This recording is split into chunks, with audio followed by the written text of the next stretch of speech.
Are you haunted by the thoughts that show up at 3 a.m.? Good.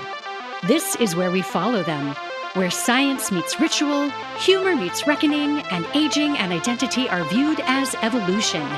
And to where we ask the only question that matters. How do we craft a life that can hold what emerges?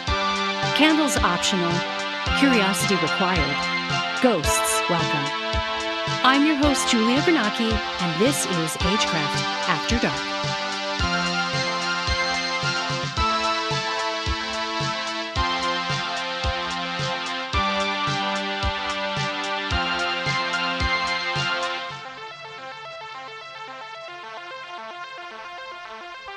Hey there. Before we get into the show, I want to ask you a question. Do you have multiple browser tabs open right now? Is there a to-do list somewhere that you started and absolutely did not finish?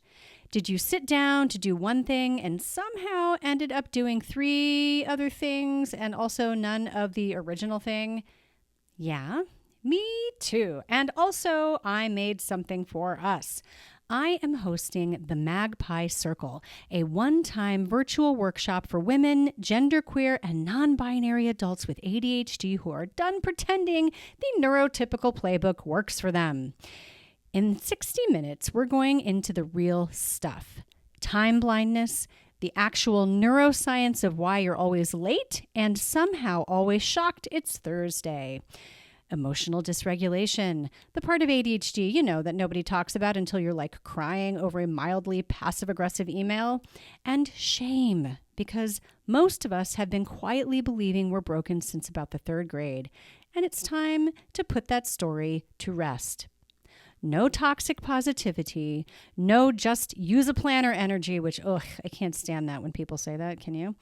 Just honest tools from a coach who has ADHD too, and a room full of people who actually get it. It's Tuesday, June 9th, 10 a.m. to 11 a.m. Eastern, live on Zoom, and you can absolutely stay off camera. Oh, and there's a replay if you can't make it live. The investment, I'm sure you're asking, is $47 or $37 with code MAGPIE26, all caps, MAGPIE26 at checkout. But that early bird price expires on June 1st, so don't let your ADHD lose this information. But not to worry, I will put all of that into the show notes so that you can have a look. Spots are limited, mostly because intimacy matters and also because I have ADHD and managing a giant Zoom is genuinely chaotic. So, I got to be careful about that. Link again is in the show notes. Come find your people. And now, let's get into it. Hello, ladies and gentlemen, theys and thems. Welcome to the show. In the previous iteration of this podcast, Circling the Drain, my co-host and I tried desperately to fill the gap on queer menopause, but there wasn't a lot out there at the time. Now, we were lucky enough to have Heather Corinna on, who wrote What Fresh Hell Is This? And they were pretty much the only queer voice in the menopause space until a few years ago. But finally, today's guest wrote the book we've been needing. Genderqueer Menopause covers the diverse menopause experiences of non-binary, trans, and other queer-bodied individuals who have been overlooked and actively invisibilized for far too long. And author Lasara Firefox Allen is such a gem. I can't believe they agreed to be on the show. I really, really can't. It's amazing. They are also the author of Jailbreaking the Goddess, Sexy Witch, and the upcoming Magical Menopause. Their work explores intersectional feminism, sexuality, spirituality, health, and wellness, and has appeared in magazines, anthologies, encyclopedias, and literary journals, including Literary Kitchen, Spooky Gaze, Pulp Magazine, and Mountain Bluebird Magazine. In addition to nonfiction, they also write poetry and micro-memoir and are the author of 2 poetry chapbooks as well as the anthology Disjointed. A witch, activist, non-for-profit executive director and menopause, and life coach, Lasara continues their work as a co-conspirator for collective liberation. And honestly, they are truly awesome. I had such a wonderful time speaking to Lasara, and I cannot wait for you to hear this interview. So let's get into it.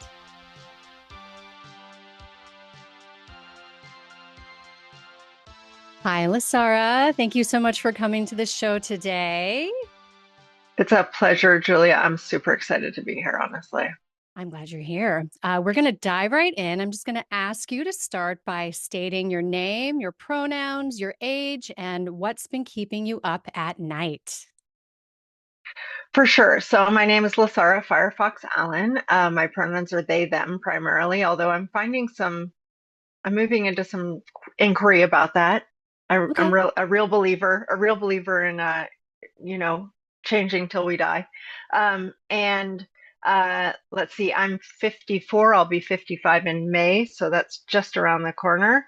Are you a Taurus? And I'm a Gemini, You're a just over the Gemini. cusp. I have a bunch of Taurus though. Um, and then and then what's keeping me up at night? Honestly, a really complex mix of personal concerns and political concerns, and the whole sort of sandwich generation reality of, being a caregiver to my parent while also, having responsibilities toward my children and my immediate family. My children are grown, but, we still have responsibilities toward our children, regardless of how old Yeah, they it are. doesn't really end. Um, no, it never ends. And then,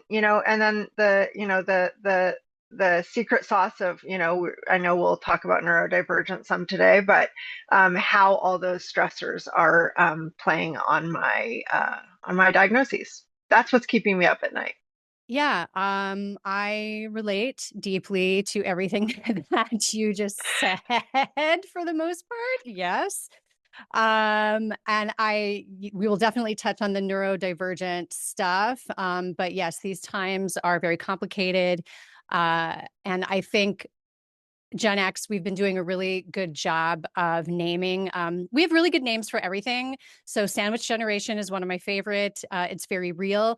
And like everything, I'm hoping that we are going to make things better for the people that come after us by naming it and hopefully figuring some stuff out. I Figuring some stuff out. I agree. I hope that as well. And, I mean, I want to say too, sandwich generation in the last few years has grown to encompass a whole, slew of millennials. So Yeah. welcome to the team, Yeah. millennials. And I want to give another really astounding name for a phenomenon that's going on right now, which is the silver tsunami, which is the fact that we are not prepared for the age wave that's hitting with the silent generation and boomers. And they're entering into the final chapters of their lives, and we have no infrastructure in place. And that is both a sociological and cultural concern on my part, and a deeply personal one. And so the silver tsunami is another, I think, just brilliant term that has been coined recently, just to describe what's coming with the wave of aging with no services in place.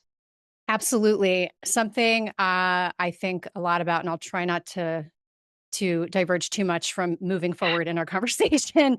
I'm actually on the search right now, listeners. Anyone, I really wanted to speak to a death doula. If anyone out there knows anybody, it's on my list of I do. people. Amazing. This is something I want to cover because, as I'm sure you already know, death is not something we like to talk about culturally, but it's coming for everyone. And I agree, we're not very prepared when it comes to not only ourselves but our elders, our folks, who are the silver tsunami and what we're supposed to Yep, do. So not only social services, but it's like culturally, emotionally, psychologically, all all of of it. that. Yeah, Family infrastructure, late stage capitalism has made it impossible to create a caregiver scenario that doesn't jettison whole families. Bankruptcy is one of the only options. Like, it's really bleak. It's very, very bleak. And as far as the death component goes, as you know, I really cover that pretty deeply in genderqueer menopause in a number of different spots, because we can't enter into this period of our own lives without facing our own mortality. agreed. I don't think we can in a healthy way without really facing some of those elements that come up. How do we want to age? How do we want to die? And who do we What want to does be that look surrounded like? by?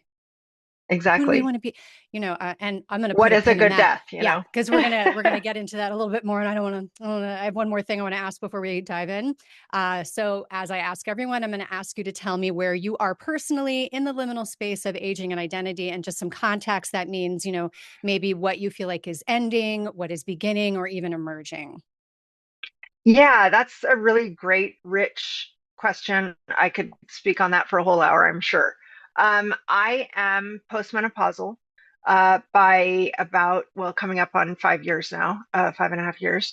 And I am, as I sort of alluded to, I'm the care manager for my mother who's elderly and relatively infirm, and, physically incapacitated primarily. And, still trying to manage a career and or two simultaneously. And uh, I feel like what is emerging, and I talk about this a lot in genderqueer menopause as well, but what is emerging is the like extreme need to prioritize my own well-being. Hmm. And I would say if I have a keynote today, that would be it, the extreme need to prioritize my own well-being. And as a giver, as a caregiver, as a caretaker, as a problem solver, as someone who's been filling gaps all my life and, seeing a problem and solving it, it's a tall order.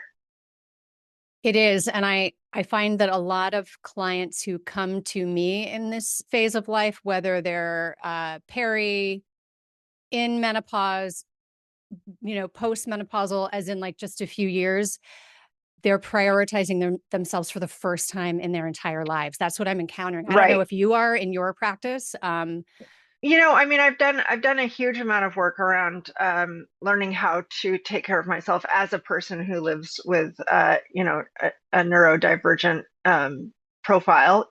I've done an incredible amount of work to make sure that I know how to do triage and take care of myself as, when I notice the cracks, starting in the foundation. But I haven't aced it, I just haven't aced it. And so, it's just it's an ongoing process to learn how to prioritize ourselves. And it's like right now it feels like an extreme sport for me. mm, you know? yeah, I get that. I often refer to it as a practice, just like meditation, just like anything else. It's Yeah. nothing you ever perfect. It's something you consistently come back to, and not every day is a win. We do our best and we try again the next day, right? Right. Um, Exactly. Exactly. yeah. And the goalposts are constantly changing, our Yes. bodies are shifting, our psychological composition isn't the same day to day, even if we're postmenopausal, depending on what kind of hormone treatment we might be doing. We have hormonal components, we have, sleep and lack of sleep, we have all of the attendant, concerns of peri and postmenopause to manage ongoingly. And that is a shifting terrain. That is not a static. We don't hit a static point 5 years into postmenopause. It's never set it Not and in my, forget it. yeah, not in my experience anyway. Same. No. Yeah, I don't think for many. I don't think for many, if anyone. Which, speaking of, why are we here today, everyone? We are here to discuss this fantastic book, Queer Gender Menopause, which is this new book that Lasara has written. And I feel like it is really filling a gap that has been very open for quite a long time. The queer conversation around menopause has not been addressed, and there have been few practitioners out there addressing it. So I'm so glad that you have taken this on. Um, so your book not only feels, I would say, timely, right, and important, but I would say necessary. What compelled you to write it? Well, what compelled me to write it is that I entered into perimenopause well, I realized I was in perimenopause in 2016 while I was writing my previous book, which is called Jailbreaking the Goddess, and it's a feminist spirituality book. And I realized somewhere in that experience that I was perimenopausal. And I I've always been genderqueer identified. I've always been gender weird identified, even before we had the language that we have for it now. That was my identity as, as a small child. Like I dressed in like page boy caps and button downs and ties. Like my parents were hippies, so where I got the tie idea, I don't know. But you know, it but it felt affirming to me to dress that way, and I dressed that way. I mean, I was variable, I was fluid, so sometimes I'd be wearing dresses, flouncy, like floor length, have fun dresses, and sometimes I'd be wearing, a business casual suit. So like I was all over the place with my gender, and not just sartorially but also psychologically, emotionally, gender roles wise. I had a lot of responsibilities in my young life that were very sort of masculinized responsibilities, partially due to, male figures in my life not being able to step up in the way that they needed to.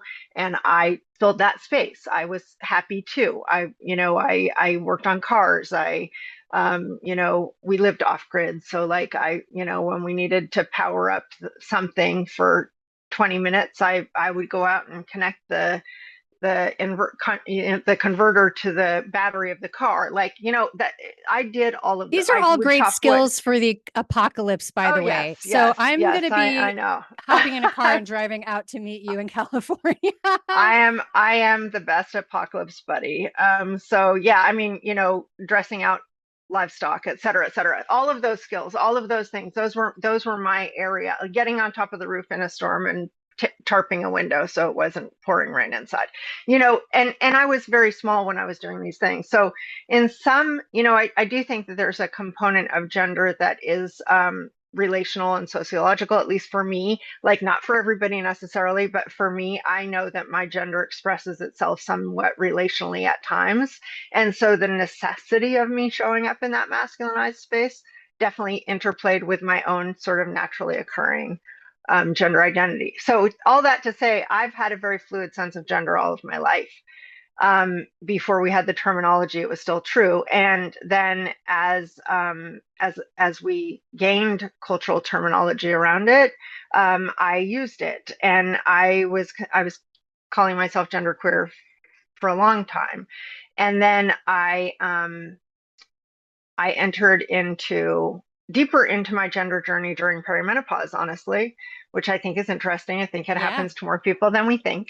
Yep. And of course, there's no research about it, so that's all anecdotal. But that experience of chemical shifts in the body opened spaces for me, that brought me deeper into my gender inquiry. And I was identifying as genderqueer and using they them pronouns, and I was existing in rural California, which, if you don't know, there's a lot of rural California. It's under resourced. It's just like the rest of rural America in a lot of ways. And so I didn't have access to gender affirming resources. I didn't have access to really great menopause resources. This was a long time ago now. Yeah. Yeah. Things So it's like it wasn't that long ago, and yet it really was, it which is really kind was when you really think about culturally. it. Yeah, I mean Yeah. it's pre Me Too, it's Hmm. pre-COVID. Menopause is Right. such a hot topic now. There's like a whole community around it, and it was just completely different. Yeah. Right. And so I would go to the gyno and I'd be like, my pronouns are they, them. I'm genderqueer, and I would prefer that you don't use, female pronouns for me, or like, try to accommodate that. And their faces would just like gloss over. They'd be like, and then they'd be like, my lady's this and women that, and talking about perimenopause and whatever information they had for me, but they could not contextualize that a non-cis person was going through menopause. And so I had to do a ton of self-education in order to advocate for myself. And in those moments, right? And this leads to, the origin story of my training for providers. But in that moment, I had to decide every single session. I had to decide, do I take this moment to educate this healthcare professional at the risk of getting worse care Mm, because they feel called on the carpet? mm, Or do I eat it and take the care that I can get, even though it doesn't fit. And so I was constantly facing that question in my care sessions. And so, um, you know, coming through that period of time, I started listening to a lot of media, reading a lot of media, and I found myself like it was almost like a cartoon, like where I would erase female or women or whatever and put people or, it was like this auditory experience of blip, and overlay, and I was like, this is really a lot of work. And I'm not the only one going through this. And there aren't, when I first started, there wasn't What Fresh Hell Is This? And there wasn't the Queer Menopause website, none of those things existed yet. So I really was without resources. Yeah. And so I, as I said earlier, when I see a gap, I close it. Yeah, I appreciate that. I feel very called to do similar. I mean, I started going through perimenopause during COVID. I was in line at the grocery store, all messed up, waiting for some sliced meat. And I started getting the meat sweats, I always say. I just started melting like a furnace, and I thought I was dying of COVID. And it turns out I was just in perimenopause and having my first hot flash. But similarly, I went looking and looking. And at that time, whatever, I don't even, what is time, 2020, whatever. I and being a cisgendered woman, straight, like, should be easy for me to find information. And I still couldn't find information. So I can't imagine how difficult it would be looking for this information as a queer person, given, I've worked in this sort of in the menoverse, as they say, and trying to find resources, trying to get people to talk to was very difficult. This is a political fight that you have to be willing to have in order to make that shift. Yeah. Right. Yeah. It's crazy how everything this has become so politicized. It would be phenomenal if, if folks who were, taking space in the manosphere were to start using affirming language. That would be phenomenal. Right. And it's happening. It's happening. I have to say, it is happening bit by bit. And my provider course is, I started my provider course is called Gender Affirming Menopause Care certification course for menopause care providers. It's, I've increased it to include not just menopause care providers, but also gender affirming care providers, because the intersection of menopause and gender affirming care is really what I'm going after. So I really am including both those who have gender affirming practices and those who have menopause practices in the sort of crew. My first cohort was small. It was 4 people. This cohort is 7. I have another cohort starting in the fall, and I already know it's going to be at least 10. And I have a cap of 15. So Amazing. Bit by bit, people are becoming deeply educated. It's an immersive course. It's 8 weeks long. It's, you learn from A to Z, and it's not specifically focused so much on the mechanics of menopause, although we do have a definite focus on that, like the intersections of MHT and GAT, for example. So gender affirming hormone therapy.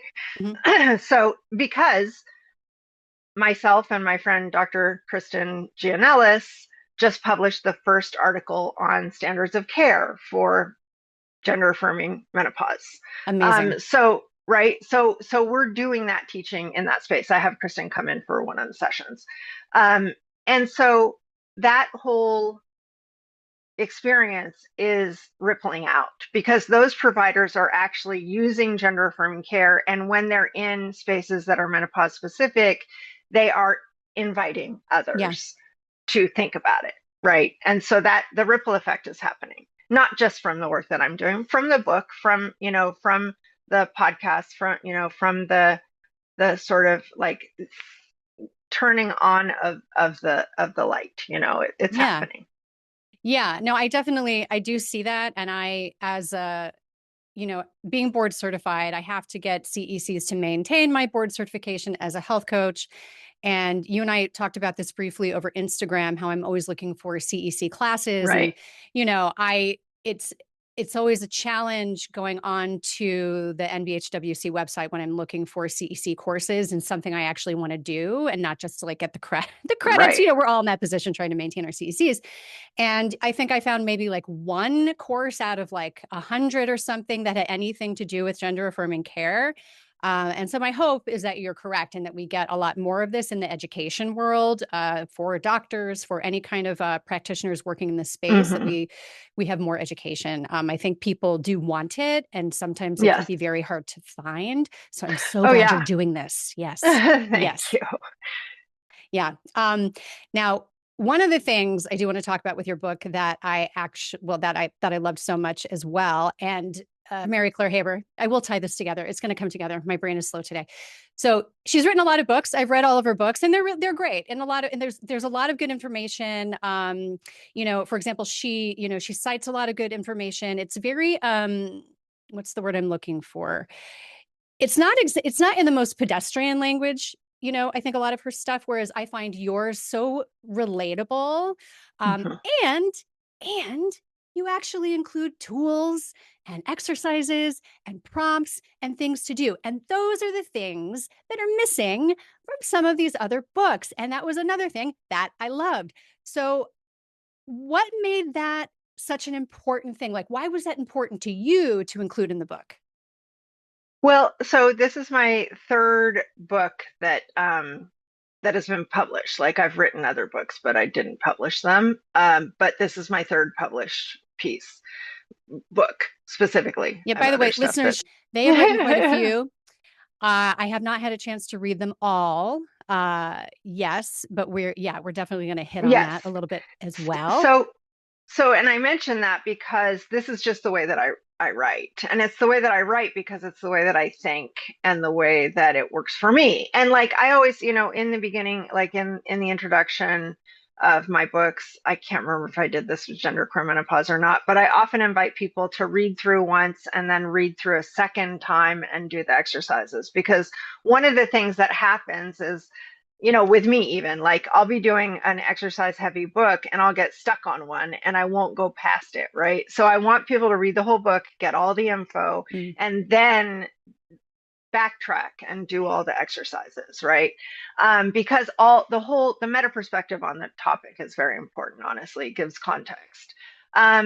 So that is part of it. I'm neurodivergent. Having applied learning opportunities makes it stick for me. It makes sense for me in a way that Same. just sort of straight writing doesn't get traction. And I with books that don't have integrated exercises, I often give myself exercises that will help me to anchor it in. So I'm listening to an audiobook.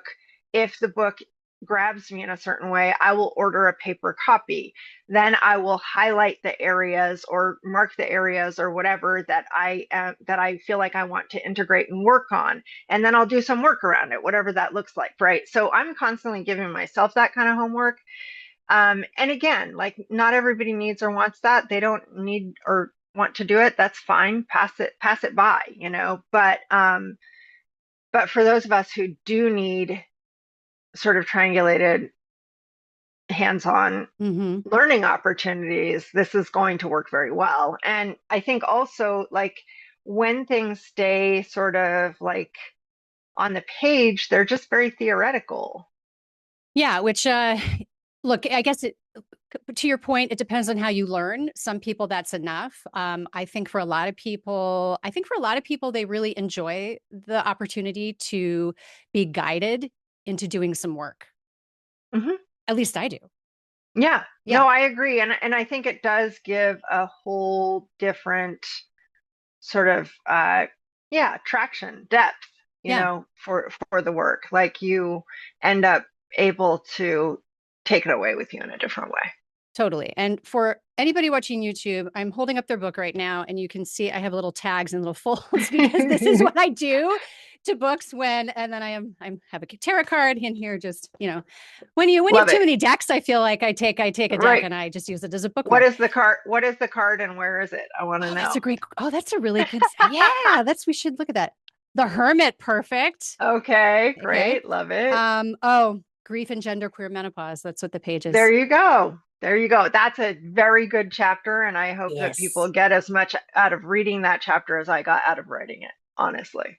And that segues beautifully into my next question, which just another thing I really enjoyed about this because it's a subject that I think a lot about, that keeps me up at night, that I write a lot about on my Substack out there in my newsletters, and that is the idea of building community. So Mhm. for my purposes, I am a child-free person, so I lean on chosen family very much so.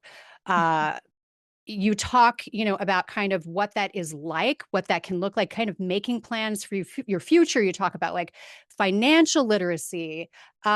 What made it so important to you to kind of cover some of these subjects, especially around community and aging? Very much back to what we were Yeah, talking about at the beginning. Yeah. yeah. Well, I'll start with the health statistics and say that the loneliness epidemic is real and that advanced age loneliness is more deadly than smoking a pack of cigarettes on average. So that's the starting point. And is smoking a pack a day is in your old age, smoking a pack a day is less likely to kill you than loneliness is. It's crazy. So so that's cited throughout the literature. The levels of loneliness are extreme in our older, as we were talking about at the beginning, like there's no infrastructure and we don't have capitalism doesn't have room for people saying, oh, my mother is aging and getting ready to die, I'm going to take 2 years off of work, right? We don't have the framework for that. There's no way to do it. So like, while that might be the healthiest way to handle that for some people, it's not an option. So Yeah. so it's an area that is rife with how do we do this. And so, so starting from, oh, and I want to add specific to the queer community that loneliness in elders in the queer community is even higher than non-queer community, just because of, a lot of queer folks are isolated from their families of origin, have been rejected, do not have relationships with their parents, siblings, aunts and uncles, whatever it might be, don't have those relationships in place anymore. So chosen family is really all that we have. And so that's also a piece of why it's in the book. And third, I will say I talk a lot about intergenerational relationships in the book. And I really do think that that is one of the best solutions. One, I think generational stratification is terrible. I think it's injuring all of us. I think these generation wars that are like so amped up are just one complete, I'm going to say bullshit. Yeah. But Say it.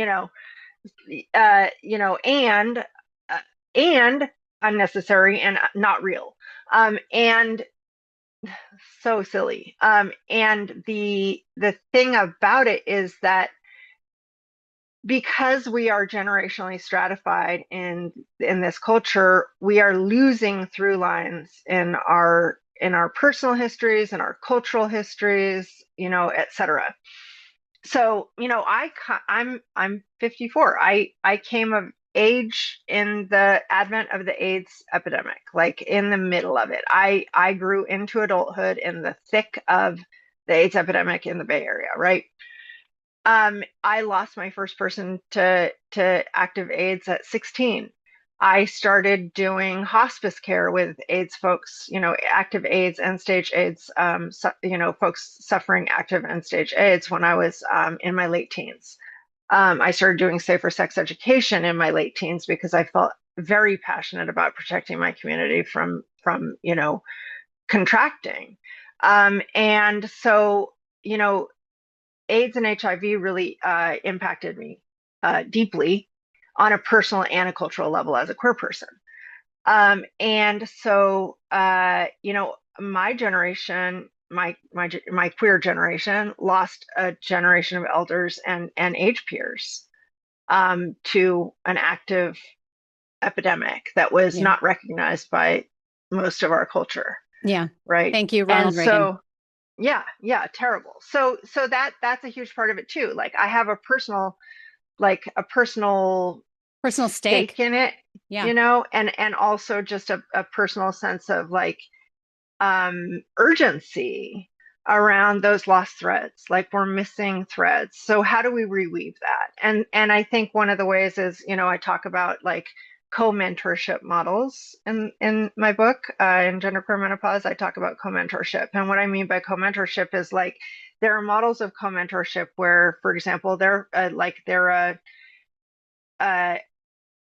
a sanctioned relationship. Like in I think it's the Netherlands, there are housing opportunities where Yeah. elders live with students. Students live with elders in the same housing Yes. complex, Yep. and those elders and youth are tasked with teaching each other things. They're partnered, they're paired with someone, and then they create a co-learning environment where the younger person is teaching the older person about computers or whatever, and the older person is teaching the young person about storytelling or sewing or quilting or whatever it might be, right? And so they're creating this intense bond through mutual education and support. And I've read a few studies on this practice, and like one of the young people said, the only thing that's hard about it is that you lose people you care about. And I was like, that's true, but that's also part of life. Like that is a Mm-hmm. necessary rite of passage. That Yeah. is an initiation. Like that is something that we need to contextualize better Yeah. in our culture. And it's experiential. We need that Yeah, experience because it won't be the first, it won't be the last. exactly. Exactly. So I mean on the health side of it, age diverse relationships encourage us to stay active in the community. They encourage us to stay active in our bodies. Like, you know, if we're aging and we just have same age peer, relationships, we're more likely to not be out hiking on a Sunday afternoon. We're more likely to be, you know, whatever we might be doing that's lower impact, right? Yeah.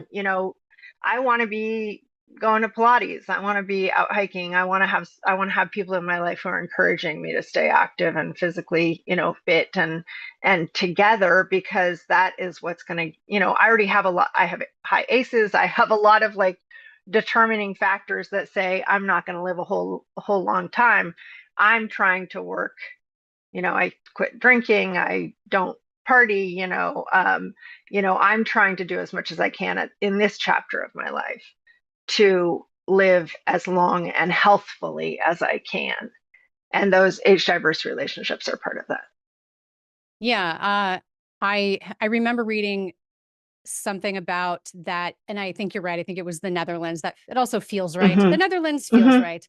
Right. And it's this whole idea that that America's going to do anything correctly, right? It's just so discouraging sometimes. I wish that we, again, with the infrastructure, if we had something in place where there was opportunity for that, because instead, like usual, it's left to us to figure it out ourselves. Right. Right. And so that's what we're left kind of doing. And when I think about it and I think about aging and what that's going to look like for me, I realize that I have to get those plans in place. I have to get Hmm. those plans in place, and I should have started a long time ago. I'm starting now, better late than never.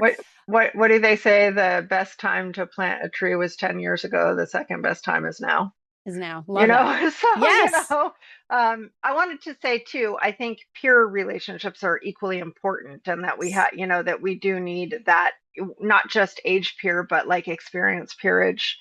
Those relationships are also essential to being, and I talk about that as far as the menopause experience goes. Like find a menopause support group, specifically find a queer menopause support group that Yeah. you can relate to, because a cis-centered menopause support group is not going to do what you need it to do, very likely.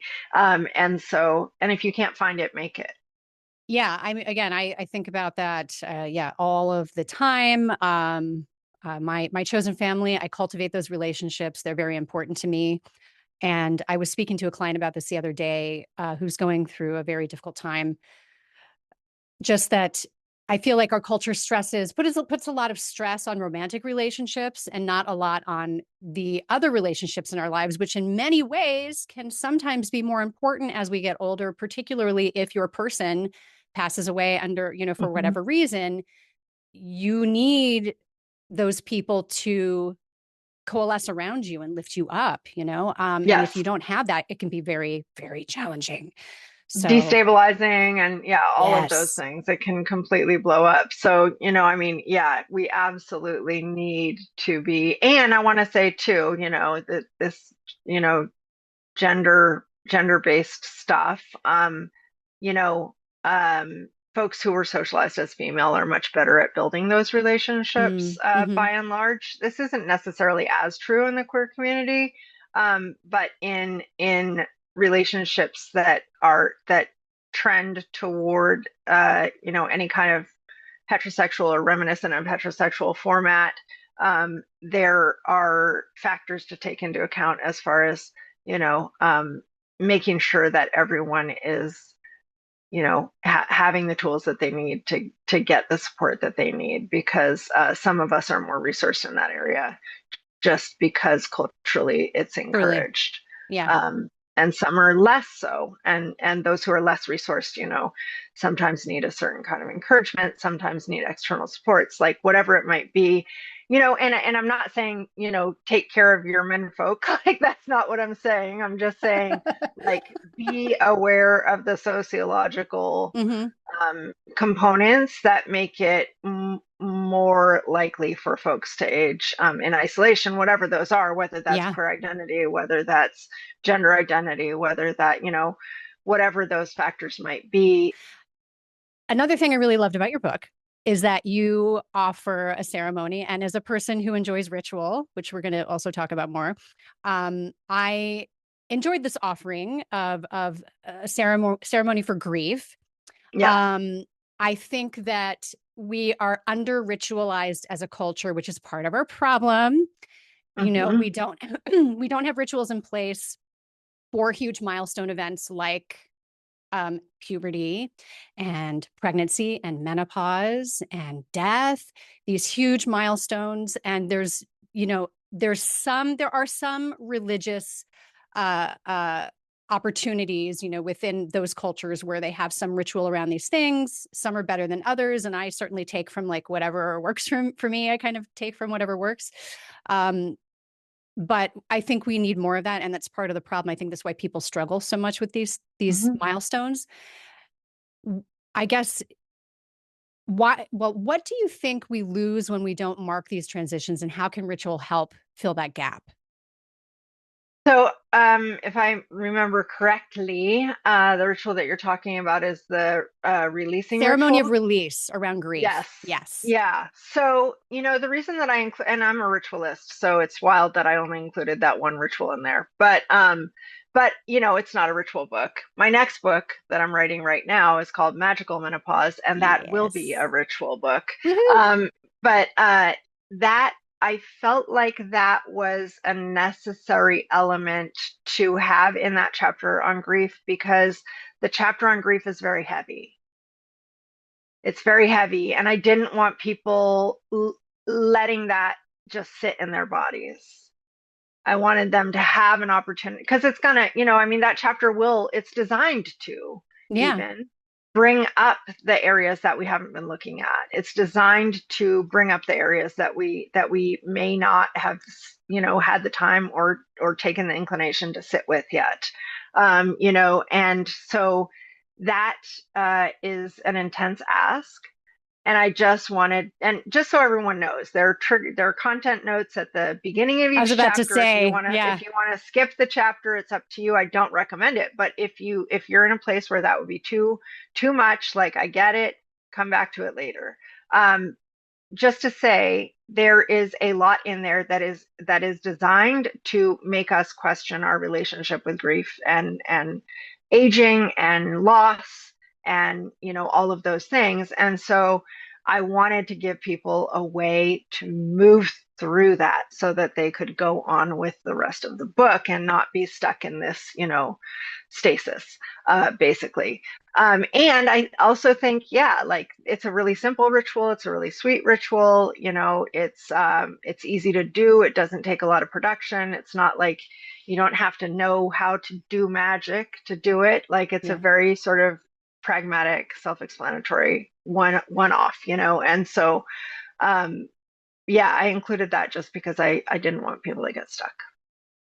Yeah, I appreciated that, and I'm glad you mentioned that you have these lovely kind of invitations and but also kind of trigger warnings at the beginning if that's something that people need to again maybe come back to at another time if they're not ready to take that on in that moment. And I very much appreciated that. Again, you don't see that in a lot of books really ever. No, you don't. And I mean, I included those content notes, and people are, have mixed feelings about trigger warnings and content notes. I know that, but I feel like I would have been doing a disservice to my community specifically, where there, in the genderqueer community, there is a higher, like there's a Venn diagram Yeah. of genderqueer identity, neurodivergence, and and other things too overlap. I'm not going to get into all of them right now, but those two are distinctly known that there's an overlap. And specifically, actually, with autism, and there is more research, very little research on that so far, but there's a little research on that, and it does show a statistical difference. And there will be more research coming out on that. And so, like knowing my community, I just wanted to be careful. Yeah, I thought that was great. I thought it was really smart. And then also with the ritual being, like you said, pretty simple for people who are neurodivergent, like myself as well. Sometimes my executive function is at zero or maybe a negative, I would even say.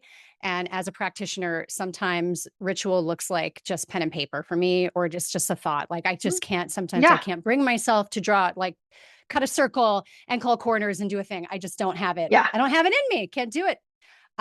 Which brings me to my next subject, which is witchcraft, which is one of my most favorite topics that I'm going to dive into right now with you. You're a second generation witch, an ordained priestess of the Church of All Worlds, and the author of Sexy Witch and Jailbreaking the Goddess, with Magical Menopause coming out in 2026, which I'm very excited about. How does your practice shape the way you understand aging, identity, and transformation? Well, that's a really interesting question. So my second book was Jailbreaking the Goddess, which is the tagline is radical revisioning of feminist spirituality. I was raised in the, neo-pagan movement, and I grew up with like the maiden mother crone archetypal system as part of the lexicon. And I started questioning the frameworks very young because I'm an anarchist and an upstart and all of those things. No And way. so I, so I started questioning the formats early on, you know, and one of the areas that I became increasingly incensed about was the fact that it's a goddess cult, but it doesn't actually, it hasn't broken out of patriarchy. Mm-hmm. And so, like, I was like, hold on a minute. One, all of the, all of the heads of state are, for the most part male. There are very few really well-known female witches, honestly, which is ironic and weird, in pop culture, right? Yeah, the ones that gain visibility are generally cis men. Um, Two, within the community, consent, autonomy, bodily sovereignty, queer identity, did not have a baseline of being understood, being manifested, being talked about, being a reality. Like those things did not. That was not the case when I was growing up. They did not have a foothold. We started having a conversation about consent, uh, like audibly and in writing and etc. you know, earlier than the dominant culture, but Mm, that, better isn't good. Better yeah. isn't good. Yeah. It's just better. And so we started having that conversation in the 90s, really very loudly. And looking at, intergenerational stuff, looking at, a lot of different components of consent. And then concurrently, I was like, I wrote Sexy Witch in 2005. And by the way, both Sexy Witch and Gender Perimenopause came out before I came out as trans identified. I was still gender ambiguous, still gender Hmm. weird, but I was not trans identified at the time. So they are very cis centered. And I have an opportunity to do new versions of the both of them, and Awesome. we'll be doing those. So I'm going to be Amazing. updating them and moving away from like the inherent gender essentialism in the 2005, the early aughts pagan But also, it's lexicon. of a time. It's of a It was time. of a time. Yeah. I am not blaming myself. I'm just Yeah. saying that there was gender essentialism Yeah. baked in, No, I appreciate. and so like, and because gender essentialism was baked in, I started examining the maiden mother current archetypal system, and I came to a realization through applied theory and et cetera, that the maiden mother crone archetypal system, one, it was created by a man. Two, it's very recent. And three, it is biologically ordained. So it's about premenstruation, menstruation, also known as the reproductive years, and post-menstruation. Mhm. That is about whether you can give birth or not, and whether you're a sexual utility to the community or not. And so when I realized that the maiden mother crone archetypal system was basically a utility model, that it did not actually recognize the sovereignty of women, Mm. um, I wrote Jailbreaking the Goddess. And I wrote Jailbreaking the Goddess to break that format. So that was a And it is, reaction to that. Yeah. yeah. So it's a model that has a fivefold presents a fivefold model for the goddess, and none of them are biologically ordained. They're flexible archetypes, and the five are basically child, youth. The next there and the terms are femella, potens, creatrix, which means creator, Hmm. and then sapientia, which means wisdom, and then antiqua, which means old. And so instead of collapsing it down to this very sort of, on-off switch, Yeah. binary system, like, are you bleeding or not? Which also is gross. Like, let's be real. Like, let's not say just because you're menstruating, you're a woman. Like, that's disgusting. And when children start menstruating at 8, 9, 12 years old, Hmm. and I mean, it just every time I talk about this, it brings up this, quote that I think of, which is old enough to bleed, old enough to breed. Yeah. And it fills me with abject horror. Totally. And So honestly makes me think of the Epstein files. That's what comes to absolutely, mind for me, as in this really heavy moment of culture. Yeah. Yeah. absolutely. So all that to say, the Epstein files, like that as a metaphor for, the same shit was happening. That's all I'm Yeah. saying. The same shit was happening in the pagan community as was in the dominant culture. So I worked, worked hard to do my part to tear that down as much as possible. And when I was writing Jailbreaking the Goddess, I got extremely angry, and it accelerated my gender journey. And I started using they them pronouns shortly on the heels of writing that book. And that was part, and that was part of my initiation into Yeah. my gender experience. So I hope that if folks read it, they can have that effect, that impact too, and you know forgive the moment in time that has that inlaid gender essentialism, which was still in my language in 2016. Yeah. So 2015. So yeah, so I wrote those books. as and Sexy Witch bears a mention too, which is just to say Sexy Witch was about self-referent.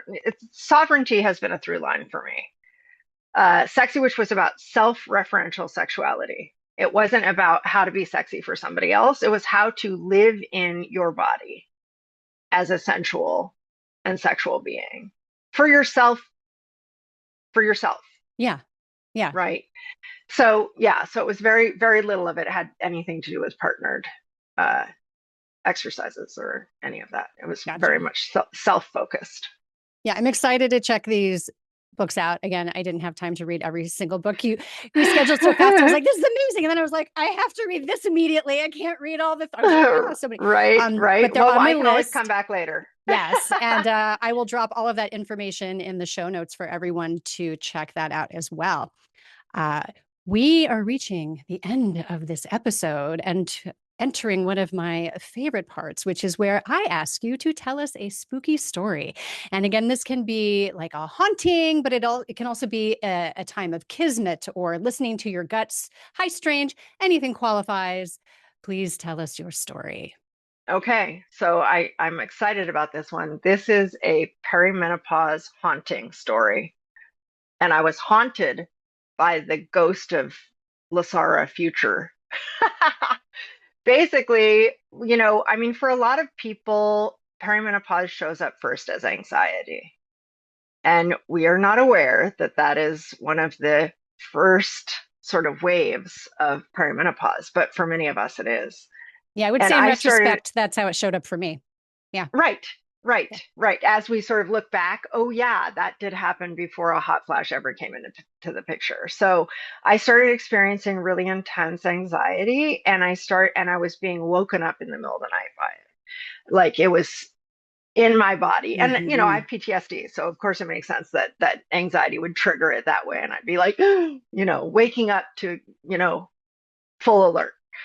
And I started, taking those moments and kind of being like, what's going on? And I was independently employed at that point. I was an entrepreneur. I'd been an entrepreneur for, decades, and I was, well known in my field, but I wasn't, I worked all the time and I was not making ends meet as well as I would like.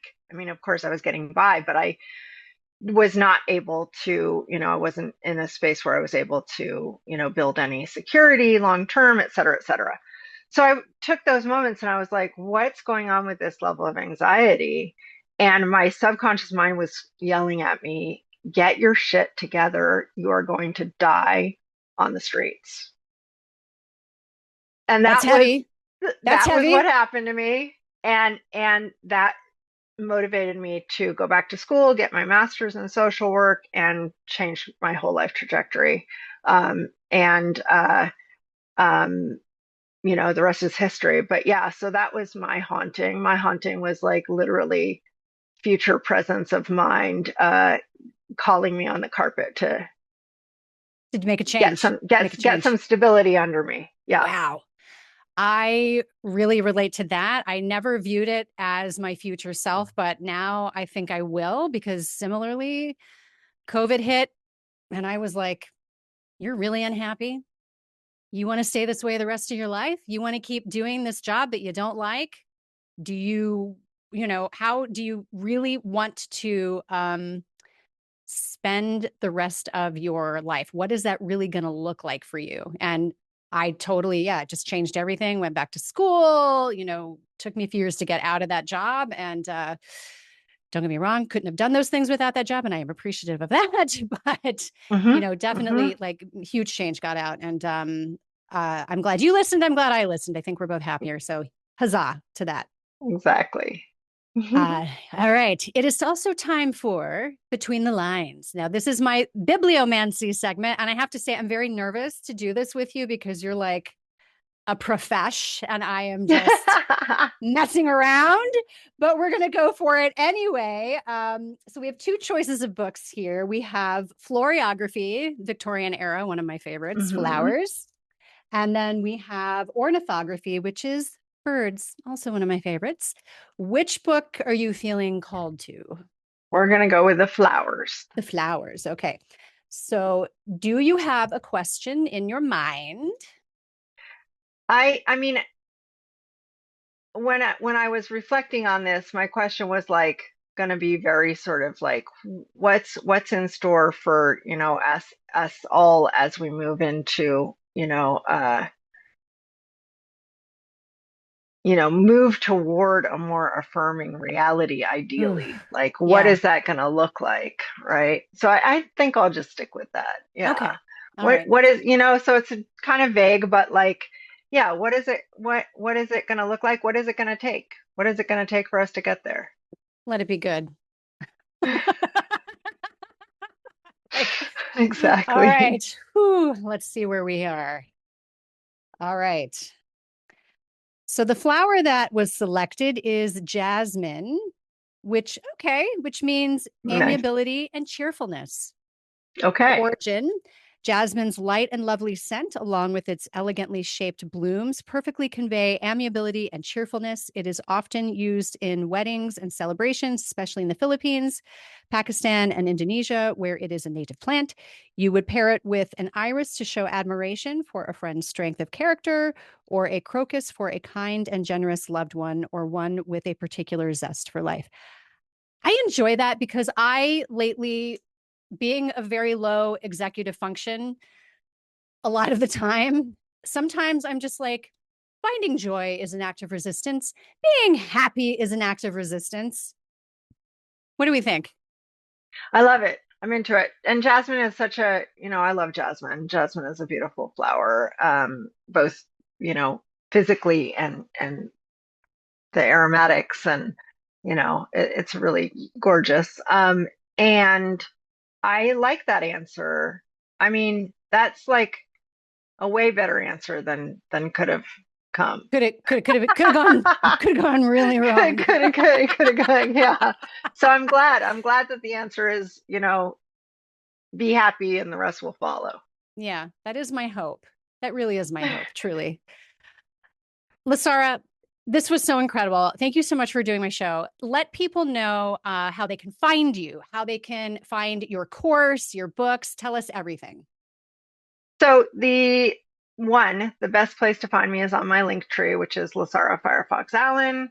And that is just, I try to keep that, I need to update it right now, as a matter of fact, but I try to keep it updated all the time. It's the most updated of any of my resources, and it has a lot of different, access points. Uh, the other places are I'm on Instagram, and you can follow me at both genderqueer.menopause or Lasara underscore Firefox underscore Allen, or both, if you like. The genderqueer menopause gets less traffic. My primary account gets more traffic, and more of my personal content. And then I have a sort of nascent TikTok presence that's very slow. Same. And yeah, and I'm on Facebook. People can find me on Facebook if we're still in that club. I don't love Facebook anymore, so I'm rarely there. I used to love Facebook, like back in the day. And I was an early adopter on Twitter. I'm not on there at all Oh, anymore, but I used to be able to make it trend. It was great. I did gratitude parties and would make it trend. It was so fun back in it the day, used to but be. it's over. It's Yeah. over. Facebook and Twitter are over, as far as I'm concerned. Agreed. But I do still show up on Facebook when I need to promote something. So if you're looking for like finding out what I'm doing, that's where to find it. My gender affirming menopause care training, I'm working on a website for that right now, but when I have it up, it'll be linked on my link tree. So again, back to the link tree.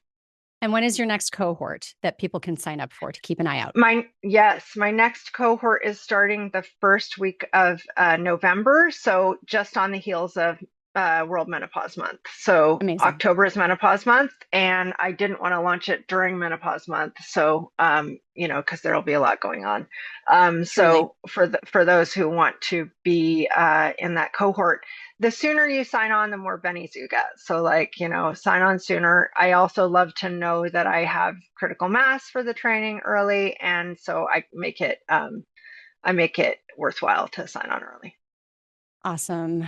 Lasara, thank you so much for coming. And listeners, again, I will post all of their information in the show notes so that you don't have to write everything down or rewind, go back. It's not a VHS tape. Whatever it's called. Whatever it is. Anyway. All right, Lasara, thank you so much for coming. I really appreciate it.